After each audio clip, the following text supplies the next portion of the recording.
Welcome back. So today we'll be discussing CodeChef May Cook-Off 2019 chain reaction problem, which was a division 2 problem. So the problem statement was: you are given a grid with R rows and C columns. A cell in row R and column C is denoted by R, C. Two cells in the grid are adjacent if they have a common side.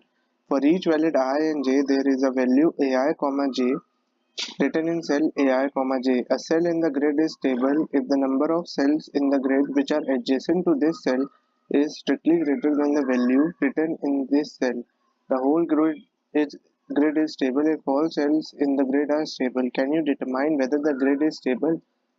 So the input given to us was T, denoting the number of test cases. R and C represent the number of rows and number of columns, and then we will be given the value of A of ij, and the output we need to print was whether the given array was stable or unstable depending on the cells.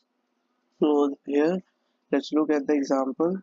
2 is the test case and the value of R and C is 3 and 3. So this is our array, and this is a stable because if we take any value in the cell that is here, let's take 2, then it is less than the number of strictly less than the number of its neighbor, and so this follows our criteria given in the question. So the output is stable. Now let's look at this example. So the value of R and C is 3 and 4, and this is our 2D array, and this is unstable because the value of this cell, that is 4, and the neighbor are 3, and so we need to satisfy this condition, and here it is not satisfying this condition. Let's look at another example if you haven't understood it.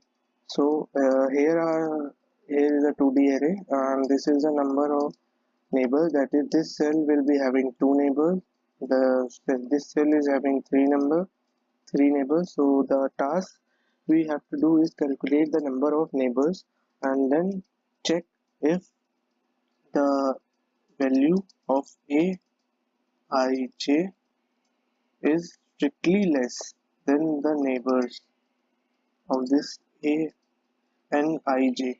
So here nij represent neighbors and aij here represent the value in each cell. If this condition holds, then the string is stable, and this condition must be checked for each cell. Now let's move ahead and look at the code. So here I have initialized a flag is equals to true. I have assumed that the given array is stable. Now I'll be traversing with this to for loop the given array, and I have initialized the value of count with 4.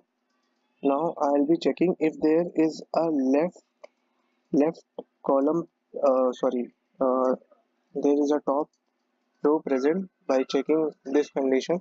When I is equals to 0, if you look here, the value of I is 0 here, and there is no row present above it. So we'll be decrementing the value of count by 1, and the j is 0, which means there is no left column present. As you can see, the value of j is 0 here, and there is no column present before it. So the value of count will be decremented again, and now we'll be checking if I is equals to r minus 1, that is if it is the last row, then the value of count will be decremented again.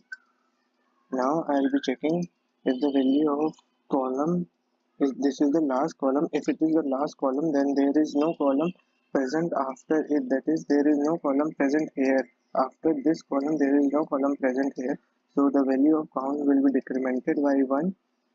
And so now we have to check if the value of count obtained after performing these operations, if it is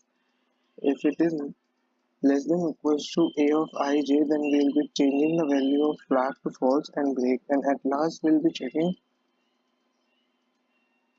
if the value of flag is true, then we'll be printing stable, else we'll be printing unstable. So if you have liked this video and understood the problem, don't forget to hit the like and subscribe button, and don't forget to share. I'll be posting more videos for the cook off, so stay tuned.